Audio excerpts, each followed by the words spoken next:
Հարգելի պարոն նախագահ, ես սիրով ողջունում եմ ձեզ Հայաստանի Հանրապետություն։ Դուք հայ ժողովրդի կողմից սպասված եւ ցանկալի հյուր եք, եւ մենք լիահույս ենք, որ ձեր առաջին պաշտոնական այցելությունը Իրանի Իսլամական Հանրապետության նախագահի պաշտոնում նոր ոգի եւ շունչ կհաղորդի մեր համագործակցությանը։ Հայ-իրանական բարեկամությունը գալիս է դարերի խորքերից եւ հենվելով այդ շատ ամուր հիմքի վրա 92 թվականին մենք ձևավորեցինք միջպետական հարաբերություններ եւ այսօր 25 տարի անց ես շատ ուրախ եմ, որ կարող ենք փաստել այս ժամանակահատվածում չի եղել մի հանգամանք, որ մթանգնի մեր հարաբերությունները։ Մենք շնորհակալ ենք Իրանի Իսլամական Հանրապետության ղեկավարությանը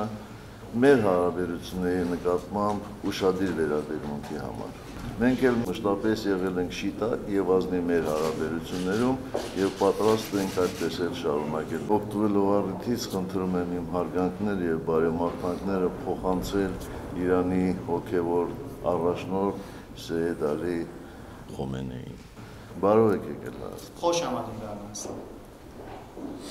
خیلی متشکرم آقای رئیس جمهور. بسیار خوشحالیم که امروز از کشور زیبای شما و از ایروان بازدید داریم. برای ما ارمنستان یک همسایه بسیار خوب با یک روابط صمیمی که انتظار توسعه این روابط رو داریم می‌بینیم. دو کشوری هستیم که از یک فرهنگ واحد و از یک تمدن واحد در واقع به اون تعلق داریم. همواره روابط دو ملت روابط صمیمانه و دوستانه بوده.